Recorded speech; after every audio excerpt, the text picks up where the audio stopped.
అల్లు అర్జున్ నటించిన పుష్ప 2 ప్రీమియర్ షోలో సంధ్య థియేటర్లో తొక్కిసలాట జరిగిన విషయం తెలిసిందే.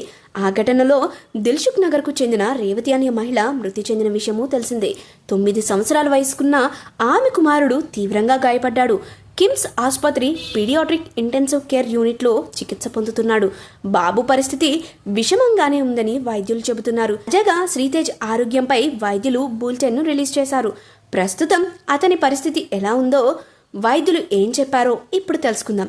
శ్రీతేజ్ డిసెంబర్ 4 నుంచి ఇప్పటి వరకు కిమ్స్ ఆసుపత్రి పీడియాట్రిక్ ఇంటెన్సివ్ కేర్ యూనిట్లో చికిత్స పొందుతున్నాడు. Doctor Chetan are ముందాడ, doctor Vishnutej పుడి పర్యవేక్షణలోని డాక్టర్ల పర్యవేక్షణలో ఉంటున్నాడు. అత్యాధునిక వైద్య సహాయాన్ని అందిస్తున్న నేపథ్యంలో కోలుకుంటాడని అందరూ భావించినప్పటికీ అది నెరవేరట్లేదు.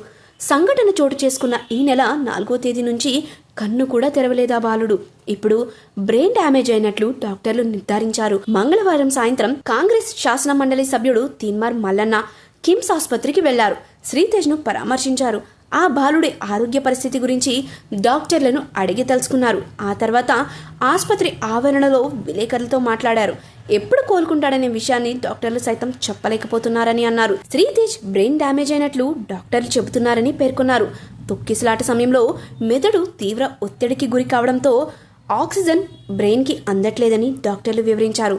ప్రీమియర్ షోల పేరుతో అభిమానుల ప్రాణాలతో సినిమా రంగం చెలగాటమాడుతోందని, ప్రజల ప్రాణాలంటే లెక్క లేకుండా పోతుందని తీన్మార్ మల్లన్న విమర్శించారు. ఈ వ్యవహారాలన్నిటిపైన శాసన మండలిలో ప్రస్తావన తీసుకొస్తానని, దీన్ని ఎలా నివారించాలనే విషయంపై మాట్లాడతానని అన్నారు. శ్రీతేజ్ ఆరోగ్య పరిస్థితిని తెలుసుకోవడానికి వచ్చానని చెప్పారు. మరో హెల్త్ బులెటిన్ను రేపు విడుదల చేయనున్నట్లు సమాచారం. ఇక పుష్ప 2 మూవీ 1500 కోట్లు రాబట్టింది. ఇందులో 10% మొత్తాన్ని శ్రీతేజ్ కుటుంబానికి చెల్లించాలని తీన్మార్ మల్లన్న డిమాండ్ చేశారు. మరి దీనిపై పుష్ప 2 టీం ఎలా రియాక్ట్ అవుతారో చూడాలి.